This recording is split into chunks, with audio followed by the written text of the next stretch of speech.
वेदानुद्धरते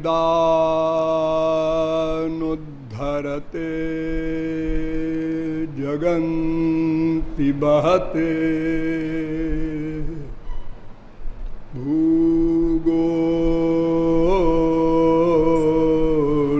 भूगोलमुद्बिभ्रते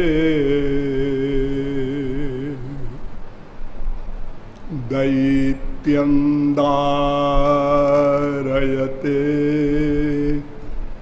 बलिं छलयते क्षत्रक्षयं कुर्वते पौलस्त्यं जयते हलिं कलयते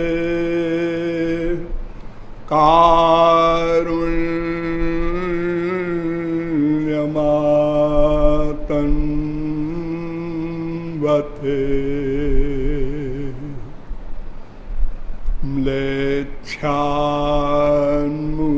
म्लेच्छान्मूर्छयते दशाकृतिकृते कृष्णाय तुभ्यं नमः। नमः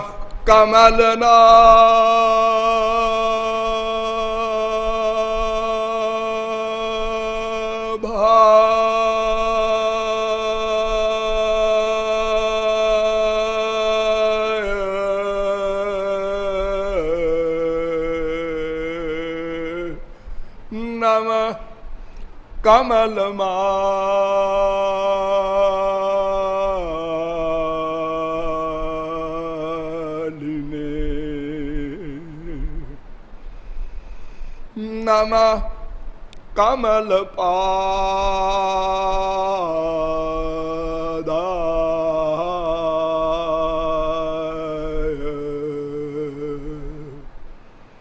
नमस्ते कमले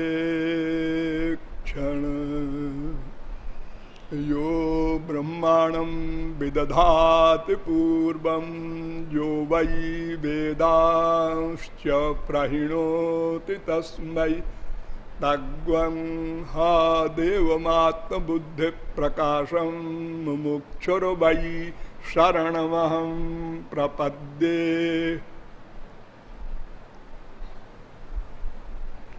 ब्रजेन्द्र नंदनांघ्रिजुगल ध्यानावधानार्थियों, नियमानुसार थोड़ी देर हरिनाम संकीर्तन कर लीजिए। पश्चात साधना तत्व पर प्रकाश डाला जाएगा। भजो गिरिधर गोविंद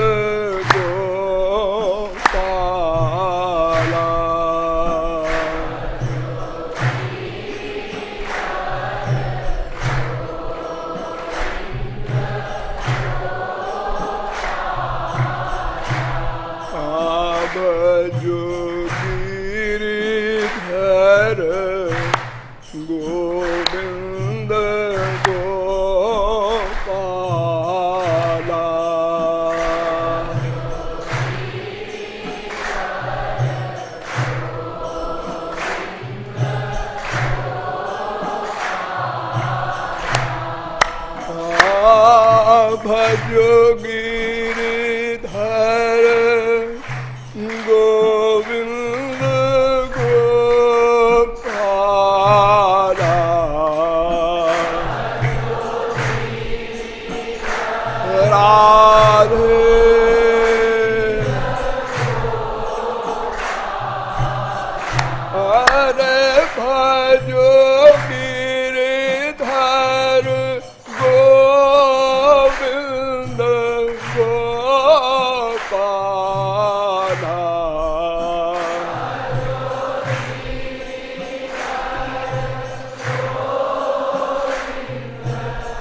बोलिए लाडली लाल की।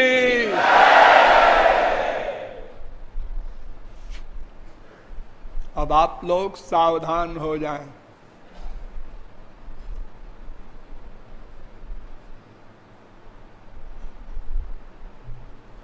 विश्व का प्रत्येक जीव एकमात्र दुख निवृत्ति एवं आनंद प्राप्ति ही चाहता है। सुखम में भूयात दुखम में मा भूत, मुझको सुख मिले दुख ना मिले।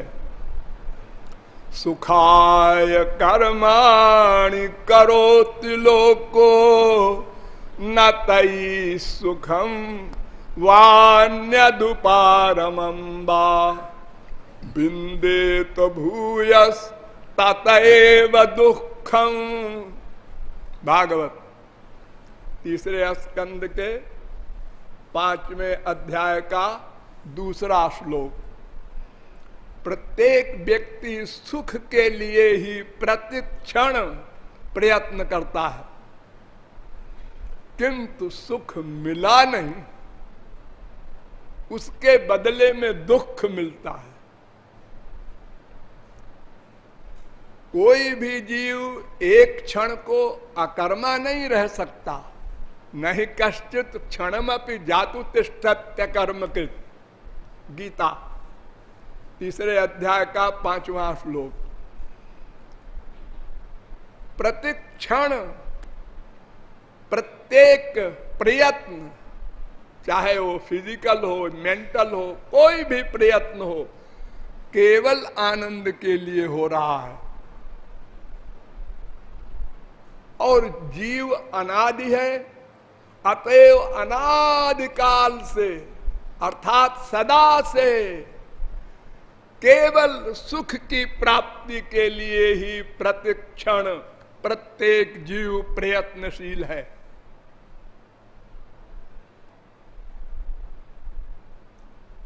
ये आनंद या सुख क्यों चाहता है, ये भी आप लोगों को बताया गया कि आनंदो ब्रह्मेति बेजानात आनंदाध्येव खल विमानि भूतानि जायन्ते आनंदेन जातानि जीवन्ति आनंदम प्रयन्त्य अभिसम विशन्ति। तैत्तरीयोपनिषद तीसरी बल्ली का 6वां अनुभाग। हमारी उत्पत्ति आनंद से हुई है, जिसे आप कहते हैं भगवान से हुई है। यतो वायुमानि भूतानि जायन्ते येन जातानि जीवन्ति। तैत्तरीयोपनिषद तीसरी बल्ली का पहला अनुभाग। हम जिससे उत्पन्न हुए हैं वो आनंद है, उसी को भगवान परमात्मा अनेक नाम। रसो वै सह रसग्वम हे वायम लब्ध्वानंदी भवति। तैत्तरीयोपनिषद दूसरी बल्ली का 7वां अनुभाग। वो रस है, आनंद है, उसको प्राप्त करके ही यह जीवात्मा आनंदमय हो सकती है। स एष रसानाम रसतमः छांदोग्योपनिषद पहले प्रपाठक के पहले खंड का 3रा मंत्र है। ये सब शास्त्र वेद के प्रमाण बता रहे हैं कि हम भगवान के या आनंद के अंश हैं, इसलिए आनंद ही चाहते हैं। और जब तक आनंद न मिल जाएगा तब तक हमारा प्रत्येक क्षण का प्रत्येक वर्ग आनंद के लिए ही होगा, और वो भी अपने आनंद के लिए।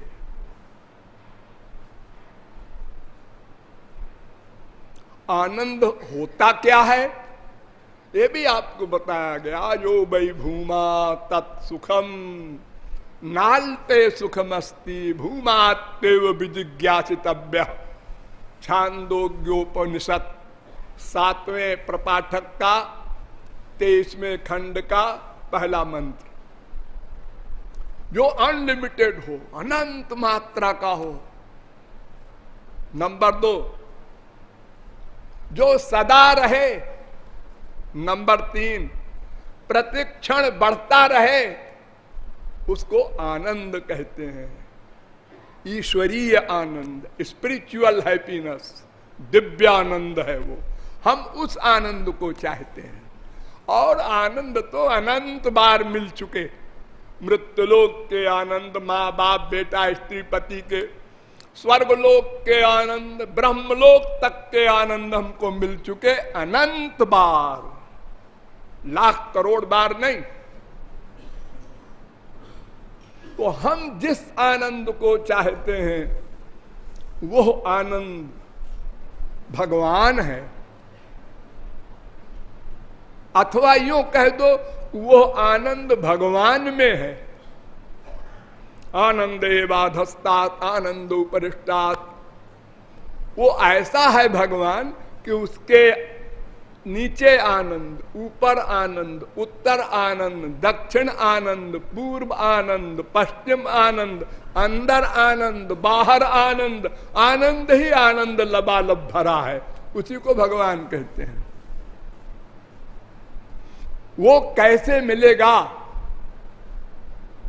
बस एक प्रश्न है ये। आज मुझसे एक भक्त ने कहा कि भागवत सुनाइएगा। सच है, भागवत का रस तो सर्वोपर यही है। देखिए, भागवत में 4 जगह प्रश्न किए गए हैं।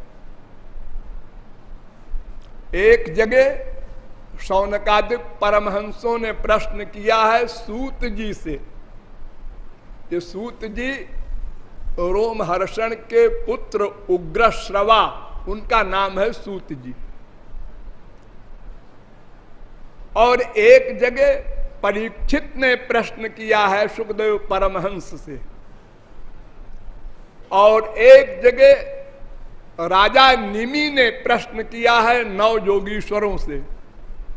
और एक जगह उद्धव ने प्रश्न किया है श्री कृष्ण से। हम चारों का निरूपण करते हैं थोड़ी देर में। पहला, शौनकादिक परमहंसों ने सूत जी से पूछा,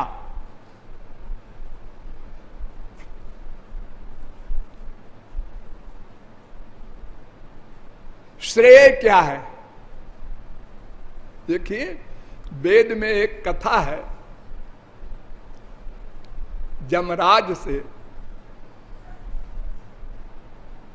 श्वेत केतु ने पूछा, उद्दालक के पुत्र श्वेत केतु, उन्होंने पूछा आनंद कहाँ है, कैसे मिलेगा? तो उन्होंने उत्तर दिया, अन्य श्रेयोन्य दुतैव प्रेयस तयो श्रेय आददानस्य साधु भवति हीयतेर्थात् जाऊ प्रेयो वृणीते। कठोपनिषद पहले अध्याय के दूसरी बल्ली का पहला मंत्र। देखो, 2 तत्व हैं, 2 मार्ग हैं। एक का नाम श्रेय, एक का नाम प्रेय। बस तीसरा कोई मार्ग नहीं। ये 2 ही मार्ग क्यों है, ये भी समझ लो। एक है भगवान, एक है माया, और एक है जीव। तो जीव तो उस रस को पाने का प्यासा है। और एरिया 2 है, एक भगवान का, एक माया का।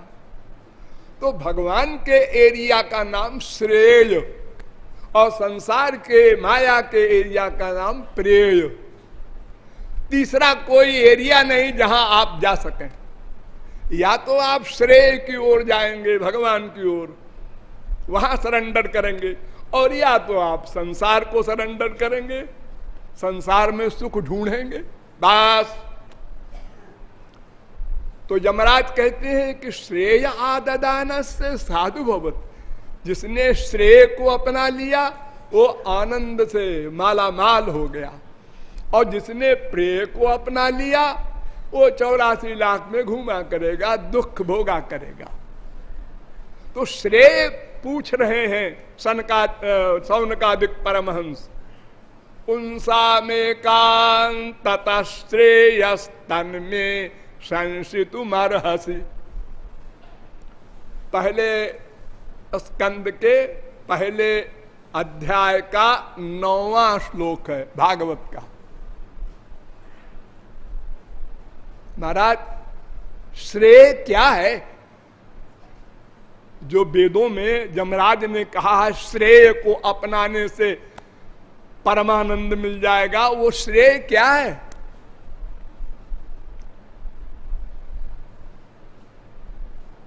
फिर पूछा, प्रायेणाल्पायुषा सभ्यो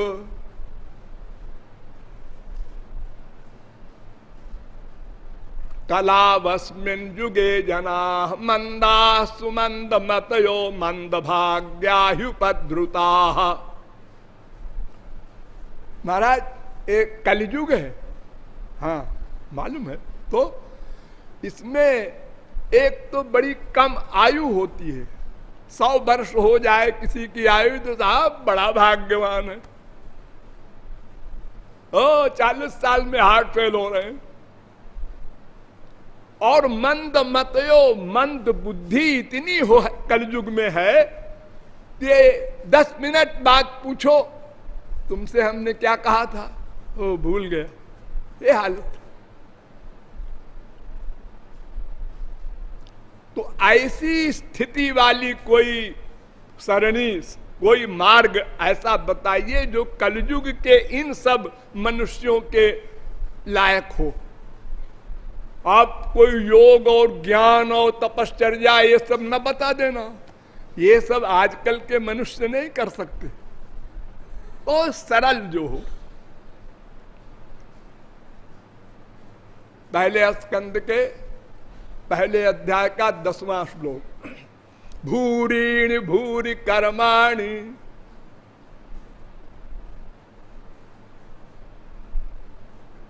इतना अधिक विस्तार है शास्त्रों वेदों का, और इतनी कम आयु है कलयुग में कि पढ़ना पलटना चाहे तो भी उम्र बीत जाएगी। पढ़ना समझना ये तो बहुत दूर की बातें। 4-4 लाख श्लोक एक व्यक्ति ने लिखा है, वेद व्यास ने।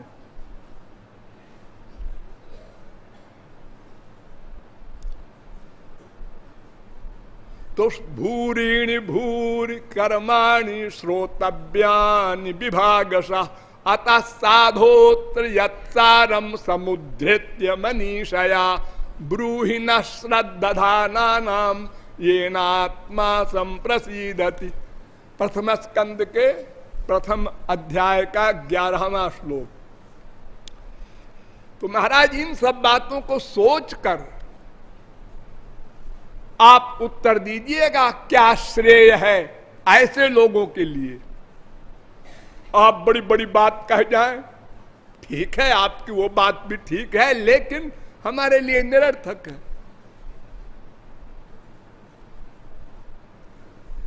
उत्तर दिया सूत जी ने, सवै पुंसाम परो धर्मो यतो भक्तिरधोक्षजे अहेतुक्य प्रतिहता यजात्मा संप्रसीदति।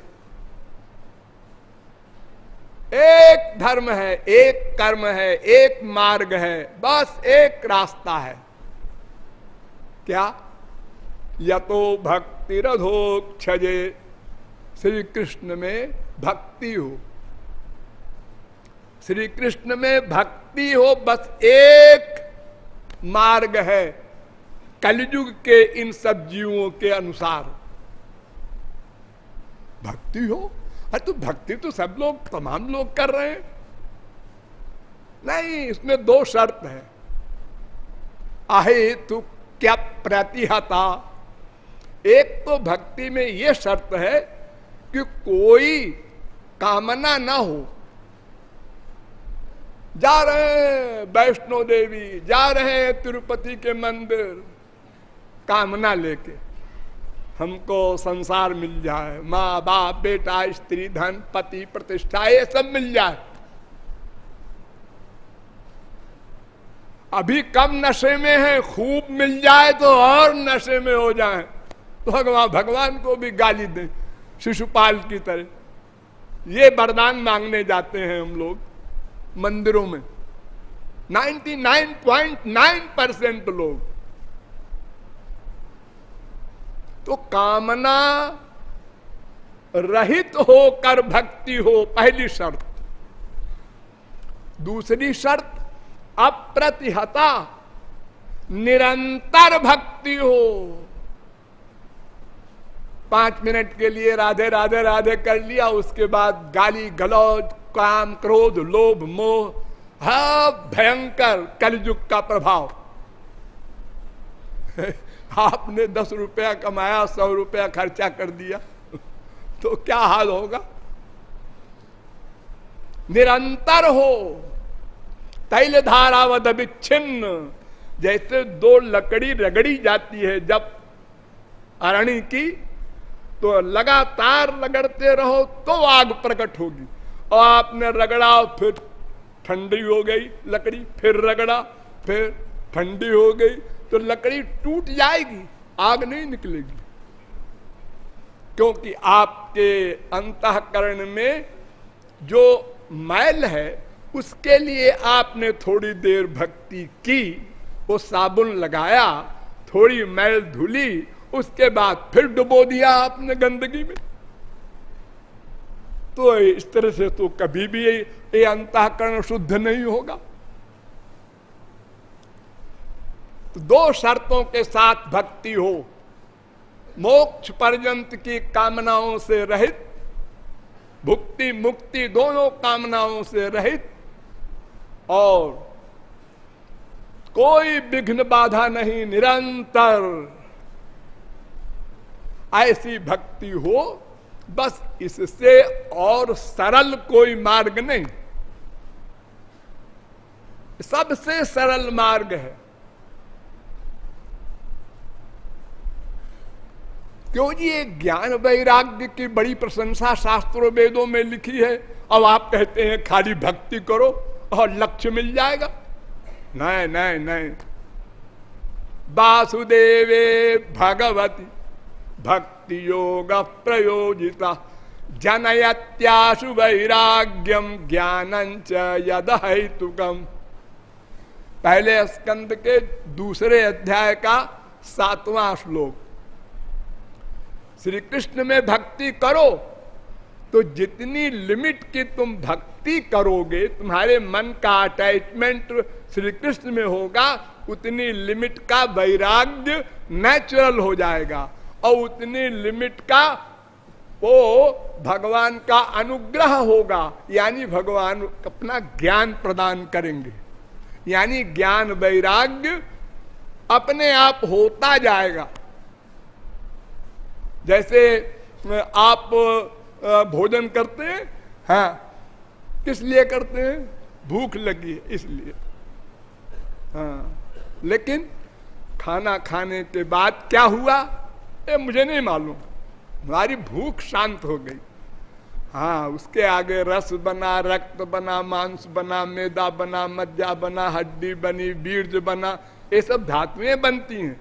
अच्छा, फिर ताकत आती है। ताकत तो मालूम है ना? हाँ हाँ मालूम है। तो ये सब अपने आप होगा, उसकी चिंता न करो, तुम तो बस खाओ। उसी प्रकार तुम भक्ति करो, ज्ञान वैराग्य अपने आप नेचुरल होते जाएंगे उसी लिमिट में, जिस लिमिट में तुम्हारी भक्ति होगी। और जो कंप्लीट सरेंडर हो जाएगा, माम एकम शरणम ब्रज, तो पूर्ण वैराग्य, पूर्ण ज्ञान, पूर्ण माया निवृत्ति, पूर्ण आनंद प्राप्ति। धर्म स्वनुष्ठित पुंसाम विश्वक्सेन कथा सुया नोत्पादयेत यदि रतिम श्रम एव ही केवलम। अगर कोई धर्म, कोई कर्म, कोई ज्ञान, कोई वैराग्य श्री कृष्ण की भक्ति को नहीं बढ़ाता, नहीं पैदा करता, तो वो मार्ग गलत, वो धर्म गलत। जैसे चूने के पानी को मथो मक्खन नहीं निकलेगा। अजी एक आदमी ने मथा था, मेरे सामने मक्खन निकला। अरे वो चूने का पानी नहीं था, गाय का दूध था तो इसी प्रकार का सफेद सफेद। हाँ, तो कोई भी धर्म हो, धर्म अनंत प्रकार के हो सकते हैं, लेकिन सही धर्म वो है जिसके पालन से श्री कृष्ण की भक्ति पैदा हो, श्री कृष्ण में मन का अटैचमेंट हो, वही धर्म। धर्म शेष सब अधर्म। हो गया उत्तर। दूसरा प्रकरण,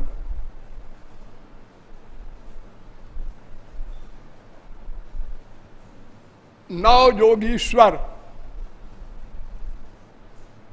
स्वयंभू मनु,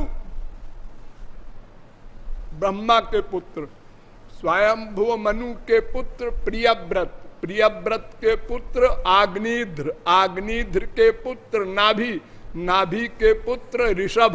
ये भगवान के अवतार हैं। ऋषभ के 100 पुत्र, सबसे बड़े पुत्र का नाम भरत, उन्हीं के नाम से ये पड़ा है नाम भारतवर्ष। पहले इसका नाम था अजनाभ वर्ष, फिर भरत के समय से इसका नाम हो गया भारतवर्ष। और 81 पुत्र कर्मकांडी हो गए, वेदों के प्रकांड विद्वान। और 9 पुत्र राजा हो गए 9 द्वीपों के, और 9 पुत्र योगीश्वर हो गए, यानी पूर्ण मायातीत परमहंस और भक्त और दिगंबर। कहीं भी जाएं त्रैलोक्य में, कोई सवारी की जरूरत नहीं। तो एक बार ऐसे ही निमि एक विदेह राजा थे, बहुत बड़ा यज्ञ कर रहे थे। तो ये 9 योगेश्वर घूमते टहलते आकाश मार्ग से यज्ञ में पहुंच गए। निमि ने बहुत सत्कार किया, आरती पूजा, उसके बाद प्रश्न किया।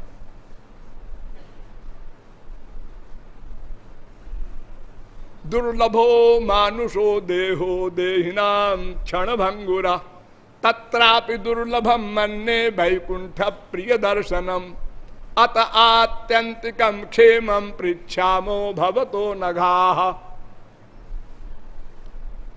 ये प्रश्न निमि ने कहा, बड़ी कृपा की आप लोगों ने दर्शन दिया। ये मनुष्य देह ही देवताओं से भी दुर्लभ है, जिनकी हम पूजा करते हैं। इंद्राय नमः, वरुणाय नमः, कुबेराय नमः, यज्ञ में आहुति देते हैं, वे देवता ये मानव देह चाहते हैं। इतना दुर्लभ है। फिर संत का दर्शन हो जाए, मिलन हो जाए, तो बस इसके आगे तो कोई भगवत कृपा हो ही नहीं सकती। रिकॉर्ड तोड़ गया, कृपा का रिकॉर्ड समाप्त हो गया, अंतिम कृपा। तो आप लोगों ने दर्शन दे दिया, इतनी भगवत कृपा हमारे ऊपर। तो इसलिए मैं प्रश्न कर रहा हूं, आत्यंतिकम क्षेम क्या है? आत्यंतिक क्षेम माने वो परम श्रेय, जिससे परमानंद मिले और दुख निवृत्ति हो जाए।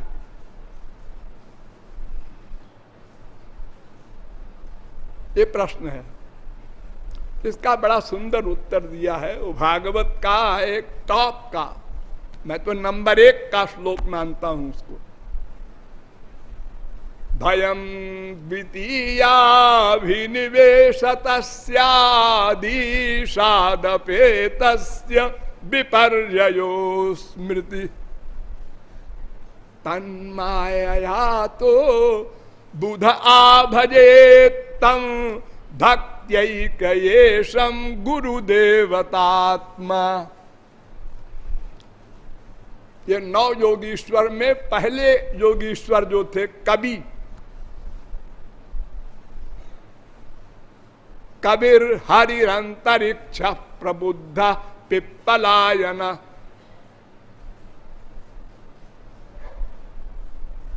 ये कबीर नाम के योगीश्वर ने उत्तर दिया कि देखो ऐसा है कि ये जीव भगवान से विमुख है। ध्यान दो, हुआ ऐसा नहीं कहना, जीव भगवान से विमुख हुआ इसलिए माया लग गई, ऐसा नहीं हुआ। इसका मतलब तो ये होगा कि एक दिन जीव पर माया नहीं थी, ऐसा नहीं है। अगर कोई कहे एक दिन जीव के ऊपर माया नहीं थी, एक दिन लगी, तो इसका मतलब कि बिना माया वाली अवस्था वाले जीव को भी माया लग जाती है, तब तो कोई माया से छुटकारा पाने का साधन ही नहीं करेगा। ऐसा नहीं है, सदा से माया लगी है जीव पर, अनादि।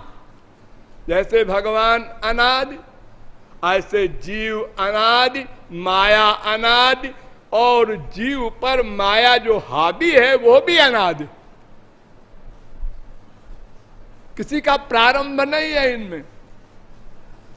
तो ये जीव पर माया का अधिकार अनादिकाल से भगवत विमुख होने के कारण है। तो इसका इलाज क्या है? जिससे बीमारी पैदा हो वही उसका इलाज है, उसके विपरीत कोई रोग का निदान करता है। किस कारण से ये रोग हुआ, उस कारण को समाप्त कर दो, रोग समाप्त हो जाए। तो भगवत विमुख होना, भगवान से विमुख होना, ये कारण है अनादिकाल से। तो इसका इलाज क्या है? भगवान के सन्मुख हो जाओ, सरेंडर कर दो, शरणागत हो जाओ। देखो ऐसा है, ये जीव है, ये ब्रह्म है। ये जीव ब्रह्म की तरफ पीठ किए है। द्वासुपर्णा सौजा सखाया समानम वृक्षम परिखस्व जाते तयोरन्य पिप्पलम स्वाद्वत तनस्नन्यो अभिचाकशीति। श्वेताश्वतरोपनिषद चौथे अध्याय का 6वां मंत्र ऐसे है। अब ये जो पीठ किए है ये अबाउट टर्न हो जाए, ये सरेंडर, शरणागति। ये भगवान को अपना मान ले, संसार को अपना न माने। संसार में हमारा सुख है ये न माने, भगवान में सुख है ये मान ले। 100% मान ले, जान ले से काम नहीं चलेगा, मान ले। फेथ 100%, बस काम बन गया, कुछ नहीं करना धरना। इसी का नाम भक्ति।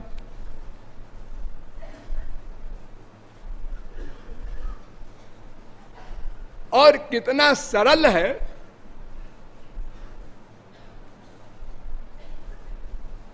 कि केवल घूमना है,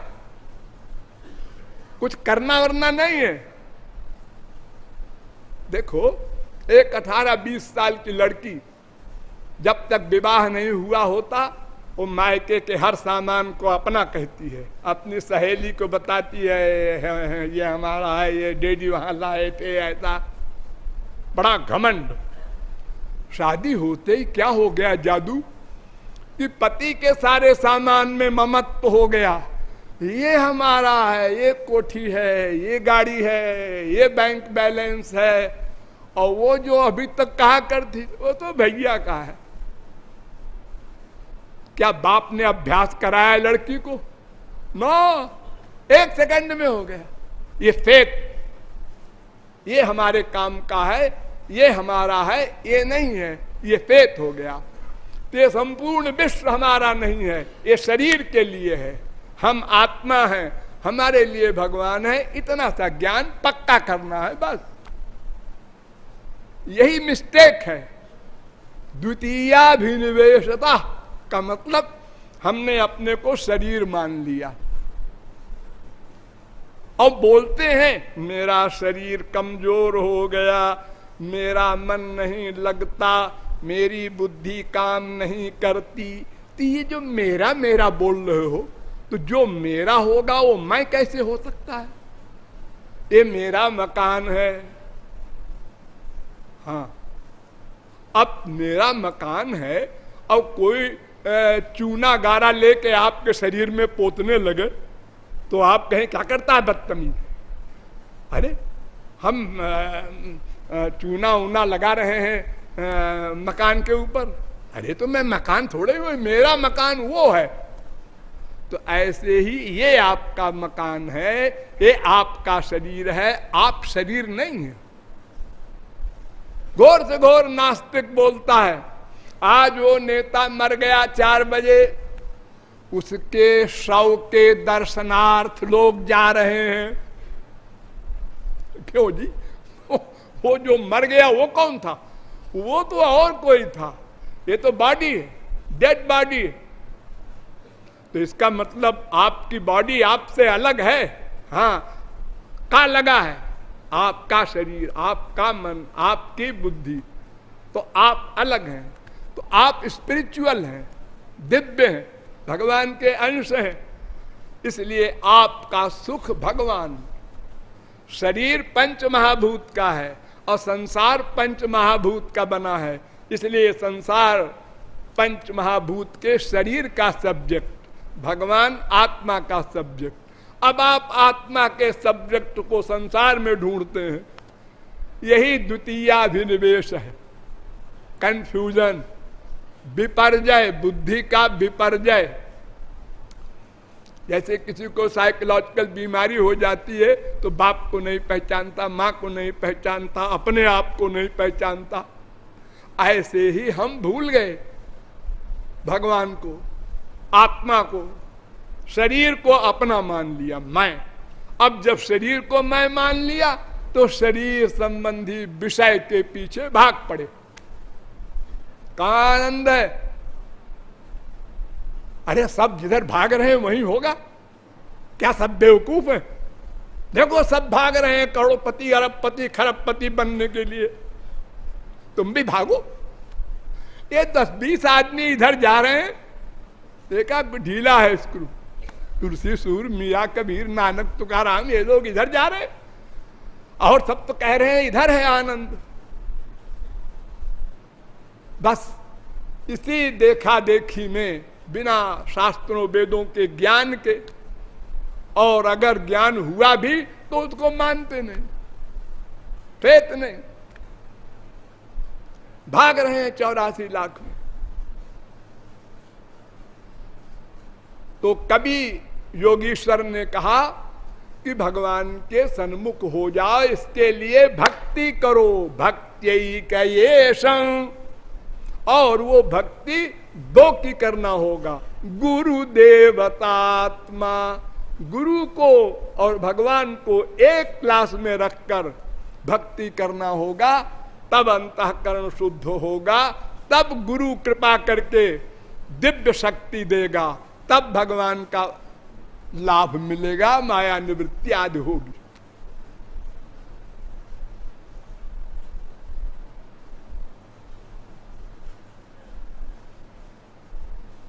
अब इसके आगे वाला प्रकरण सुनिए।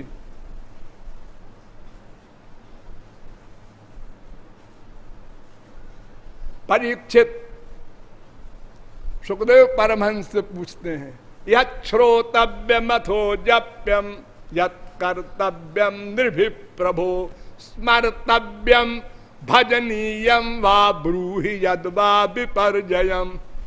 पहले स्कंद के 19वें अध्याय का 38वां श्लोक। महाराज, हमारा क्या एम है, क्या उद्देश्य है, आनंद को कैसे प्राप्त करें हम लोग, ये कृपा करके बताइए।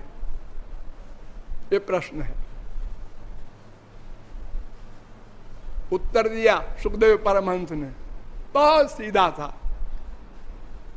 तस्मात् भारत सर्वात्मा भगवान ईश्वरो हरि श्रोतव्य कीर्तितव्य स्मर्तव्यश्चेच्छता भयम। दूसरे स्कंद के पहले अध्याय का 5वां श्लोक। भारत परीक्षित, 3 काम करो, श्रोतव्य कीर्तितव्य स्मर्तव्य। राधा कृष्ण का श्रवण करो, उनके गुण, उनकी शक्तियां, उनकी लीलाएं, इन सब का श्रवण करो। नंबर 2 कीर्तन करो। नंबर 3 स्मरण करो। और सबसे प्रमुख है स्मरण, उसके साथ साथ कीर्तन या श्रवण। आप लोग इस समय श्रवण कर रहे हैं और कीर्तन भी आप लोग करते ही हैं, और मेन है स्मरण। क्यों? इसलिए कि मन एवं मनुष्याणाम कारणम बंध मोक्षयो हो। पंचदशी, मन एवं मनुष्याणाम कारणम बंध मोक्षयो हो। नारद पुराण, मन एवं मनुष्याणाम कारणम, मोक्ष और बंधन का कारण मन है। ब्रह्म बिंदु उपनिषद, मन एव हि संसारः, तेजो बिंदु उपनिषद, चित्तमेव हि संसारः, साठ्यायिनी उपनिषद, चित्तमेव हि संसारः, मैत्रेयी उपनिषद। ये सब शास्त्र वेद कह रहे हैं मन ही बंधन और मोक्ष का कारण है। इसलिए मन को भगवान में लगाना, इसी का नाम भक्ति।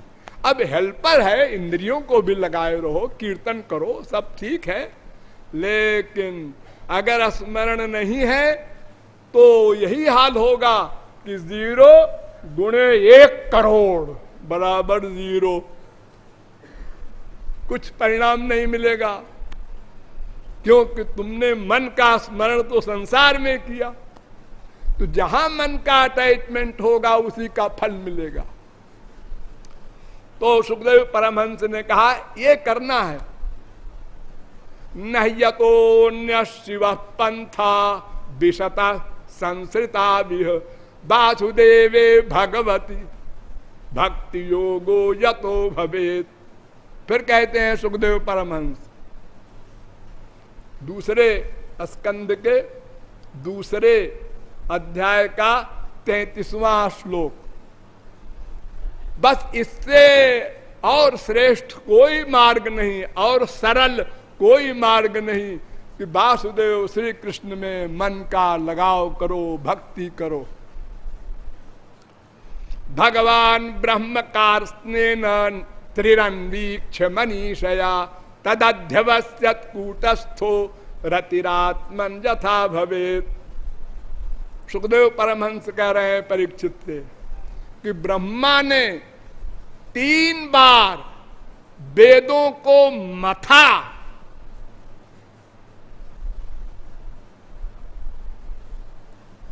दिव्य बुद्धि से, ये मटेरियल बुद्धि जो हम लोगों की है इससे नहीं, दिव्य बुद्धि से 3 बार वेदों को मथा और ये निष्कर्ष निकाला कि बस प्रत्येक जीव को केवल श्री कृष्ण की भक्ति ही करनी चाहिए।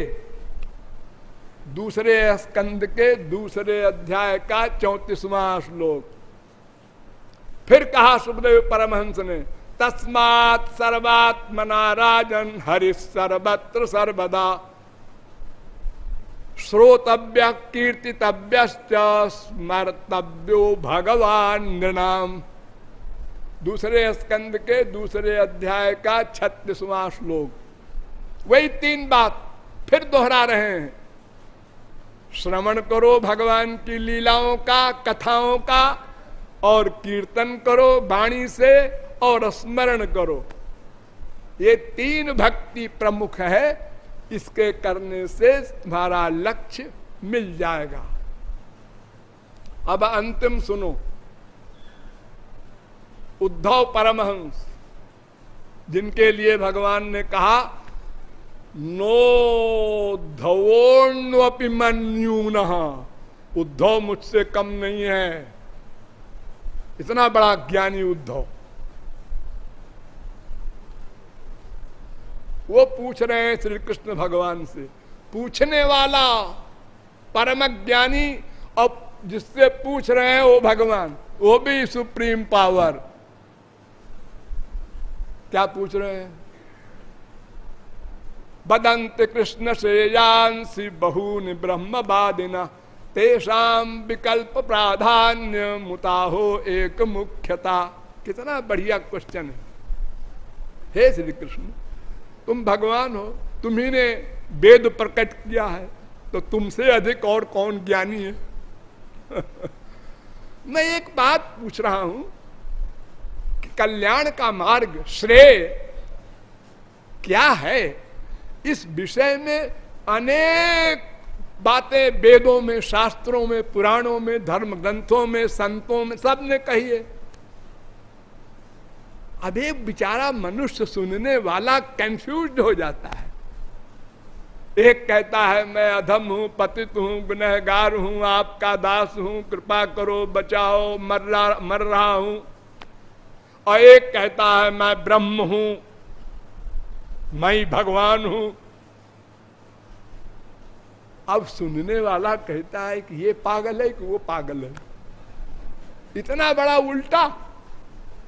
एक कहता है मैं अनंत जन्म का पापात्मा हूं, और एक कहता है मैं ब्रह्म हूं, अहम ब्रह्मास्मि, है महात्मा ब्रह्म, प्रज्ञानम ब्रह्म, तत्त्वमसि। और दोनों कोटेशन दे रहे हैं, प्रमाण। तो महाराज ये आप इसका निराकरण कीजिए, ताकि संसार के सब लोग एक डिसीजन प्राप्त करें, निश्चय। और ये क्यों इतने मार्ग बन गए? और कोई सही है तो क्यों है, कोई गलत है तो क्यों है? बाय रीजन हमको समझाइए। टॉप का क्वेश्चन है। भगवान ने उत्तर देना प्रारंभ किया। कालेन नष्टा प्रलये वाणीयं वेद संगीता मयादौ ब्रह्मणे प्रोक्ता धर्मो जस्याम मदात्मका। उद्धव, मैंने वेद वाणी में, जो मेरी वाणी है, उसमें मैंने अपने को प्राप्त करने का एक मार्ग बताया था। एक मार्ग, मदात्मका धर्म, भागवत धर्म, मेरा धर्म, मुझको धारण करने के लिए मैंने बताया था। सर्वे वेदा यत् पद्मा मनन्ति, कठोपनिषद पहले अध्याय के पहली बल्ली का 15वां मंत्र। सारे वेद मंत्र भगवान की ओर आपको ले जाने का प्रयत्न कर रहे हैं। तो मैंने एक मार्ग बताया था। 11वें स्कंद के 14वें अध्याय का 3रा श्लोक। तो बह्व्यस्तेषां प्रकृतयो रजः सत्व तमो भुवा। संसार में सबकी 3 प्रकृति होती है। कोई तमोगुणी है, कोई रजोगुणी है, कोई सत्वगुणी है प्रधान। होते तो 3 गुण सब में है, लेकिन एक गुण प्रधान होता है। 11वें स्कंद के 14वें अध्याय का 6वां श्लोक। तेषां प्रकृति वैचित्र्याद् भिद्यन्ते मतयो नृणाम। अब उन्हीं गुणों के अनुसार प्रकृति बनती है। नेचर जिसे आप लोग कहते हैं, वो सबका अलग अलग हो गया। कोई सत्वगुणी नेचर का, कोई तमोगुणी नेचर का, कोई रजोगुणी नेचर का।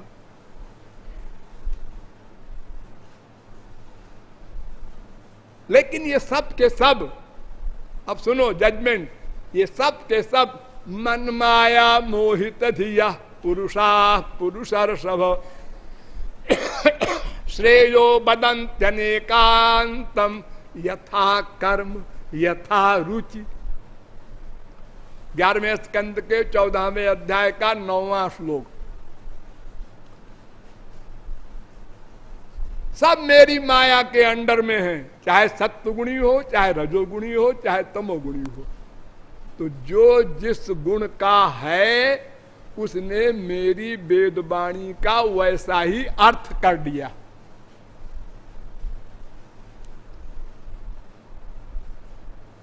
तीन आदमी एक पेड़ के नीचे बैठे थे। पेड़ पर एक पक्षी कुछ बोल रहा था अपनी भाषा में। तो तीनों ने कहा, क्यों जी, ये क्या बोल रहा है पक्षी?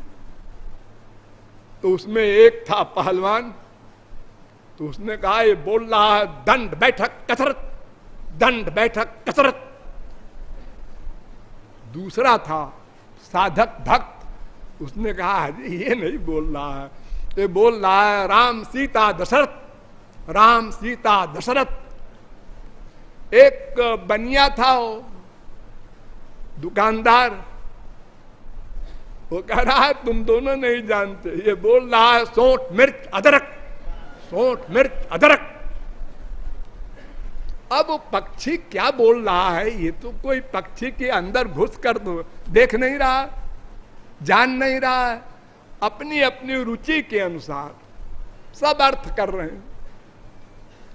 तो ऐसे ही मेरी अलौकिक वेदवाणी का अर्थ इन सब लोगों ने अलग अलग ढंग से किया।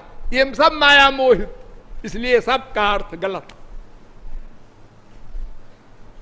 जैसे धर्म में के यशस्यान्ने कामम सत्यम दमम श्रमम केचित यज्ञ तपोदानम व्रतान नियमान जमान। 11वें स्कंद के 14वें अध्याय का 10वां श्लोक। कोई कहता है धर्म का पालन करो। धर्म माने वर्णाश्रम धर्म, यानी ब्राह्मण क्षत्रिय वैश्य शूद्र ये वर्ण, और ब्रह्मचर्य गृहस्थ वानप्रस्थ संन्यास ये आश्रम। ये जो वेदों में कहा गया है वर्ण और आश्रम का धर्म, इसका पालन करो। कुछ लोग कहते हैं अजी इस चक्कर में न पड़ो, नाम कमाओ, नाम। हाँ, तुम्हारे मरने के बाद तुम्हारा नाम रहे। कुछ लोग कहते हैं अरे इससे क्या मिलेगा गधे, मरने के बाद नाम हो चाहे बेनाम हो, वो तो मर ही गया। इंद्रियों पर कंट्रोल करो तो टेंशन नहीं होगा। एक आया वो कहता है इंद्रियों से कंट्रोल करने से क्या होगा, मन पर कंट्रोल करो तब दुख जाएगा। एक कहता है ये सब बकवास है, इससे कुछ नहीं होगा, यज्ञ करो, हवन, देवताओं को आहुति दो, फिर वो कृपा करेंगे तो स्वर्गलोक जाओगे। कोई तपस्या, कोई दान, कोई कुछ, अनेक मार्ग इसलिए बन गए। और कुछ तो पारंपर्येण केशांचित पाखंड मतयो परे, पाखंडियों ने बना दिया धन कमाने के लिए। कुछ परंपरा से,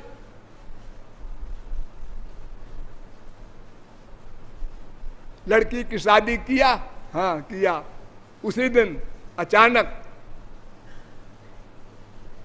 एक्सीडेंट हो गया, उसका पति मर गया। तो बाप ने कहा कि ओ आज दिवाली है और आज हमारी लड़की विधवा हो गई, अब हमको दिवाली नहीं सहती। अब उसके बेटे के बेटे के बेटे जितने हुए सबको दिवाली नहीं सहती। एक कहता है हमको रामनवमी नहीं सहती, एक कहता है हमको जन्माष्टमी नहीं सहती। ये सब अनेक मार्ग हमारे संसार में बन गए। लेकिन अब सुनो कंक्लूजन। उद्धव आद्यंतवंत ये वैशाम लोकाः कर्म विनिर्मिता दुखोदरकास्तमो निष्ठा क्षुद्रानंदा सुचार्पिता। इन सब कर्मों धर्मों का जो फल है वो स्वर्ग है, बस। स्वर्ग के आगे और कोई नहीं ले जा सकता। तपस्या हो, चाहे ज्ञान हो, चाहे कर्म हो, चाहे यज्ञ हो, स्वर्ग तक ले जाकर छोड़ देंगे और 4 दिन स्वर्ग में रह के क्षीणे पुण्य मर्तलोकम विशंति, फिर चले आओगे मृत्युलोक में।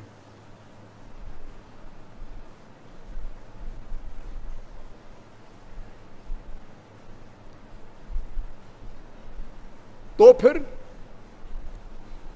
केवल एक मार्ग है उद्धव, भक्त्या हमें कया ग्राह्य श्रद्धयात्मा प्रिय सताम।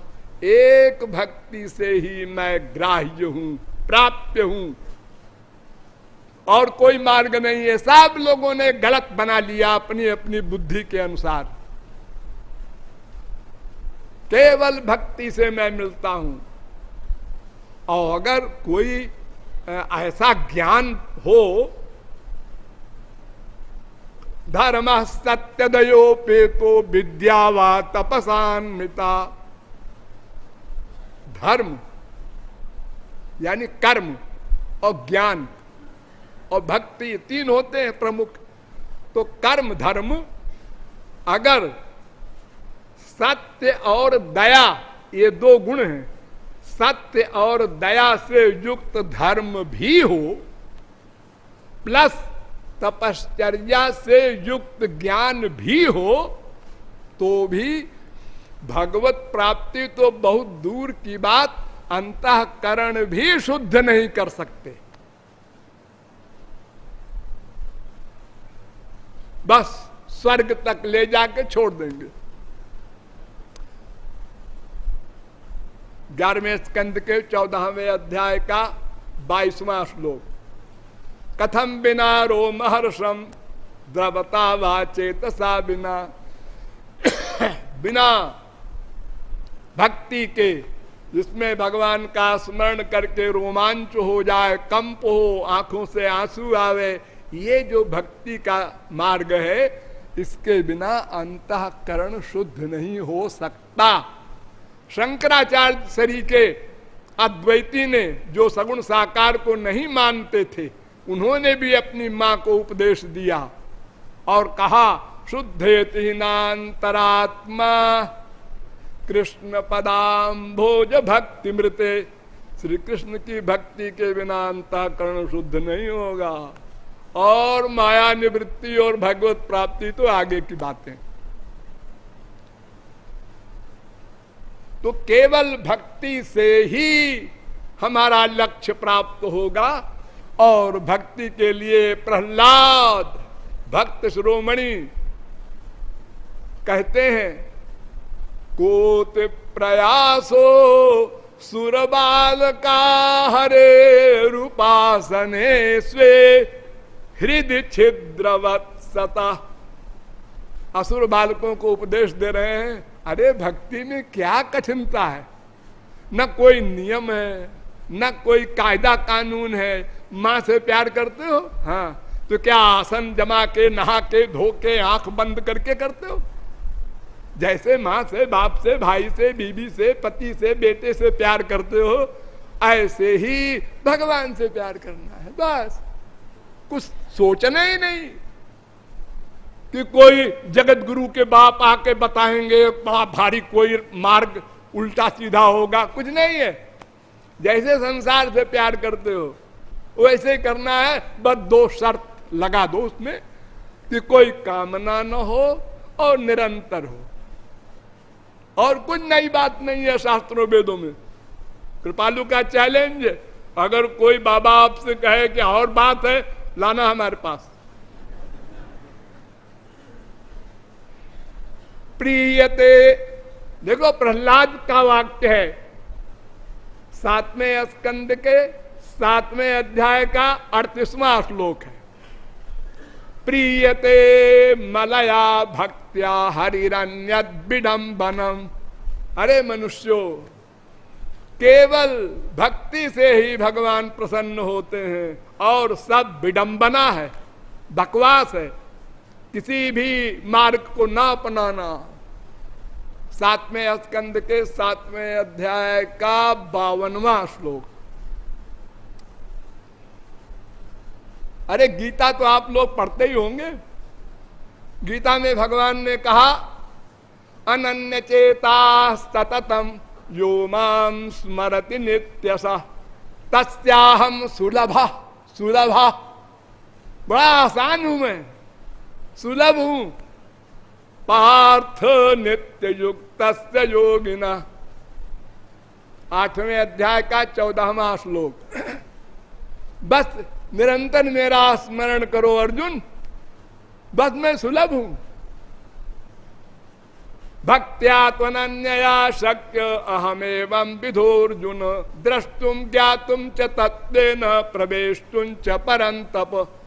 11वें स्कंद का 54वां श्लोक। भक्ति करो बस, मुझको पाना चाहो, मुझसे मिलना चाहो, मेरा ज्ञान चाहो, मुझ में लीन होना चाहो, सबके लिए एक मार्ग भक्ति। कहु भक्ति पथ कवन प्रयासा योग न जप तप मख उपवासा। कुछ नहीं है, सरल सुखद मार्ग यह भाई, बड़ा सरल मार्ग है। कोई भी इसमें कायदा कानून नियम नहीं है, न देश नियमस्तस्मिन् न काल नियमस्तथा। और फिर कलयुग में और कोई मार्ग हो ही नहीं सकता। कलयुग योग यज्ञ नहीं ज्ञाना, एक आधार राम गुण गाना। यही कल काल न साधन दूजा, योग यज्ञ जप तप व्रत पूजा, ये सब नहीं है, केवल भक्ति है। भक्ति से ही हमारा लक्ष्य प्राप्त होगा। अर्थात ये जो 3 भक्ति बताया है, श्रवणम कीर्तनम ध्यानम हरेर अद्भुत कर्मणः, श्रवण कीर्तन स्मरण, इस 3 भक्ति के द्वारा अंतःकरण शुद्ध होगा। तब गुरु कृपा करके आपको दिव्य शक्ति देगा, यानी इंद्रिय मन बुद्धि को दिव्य बना देगा। तब दिव्य भगवान का दर्शन होगा, तब माया निवृत्ति और परमानंद प्राप्ति रूपी दोनों लक्ष्य हल होंगे। शेष फिर बोलिए वृंदावन बिहारी लाल की।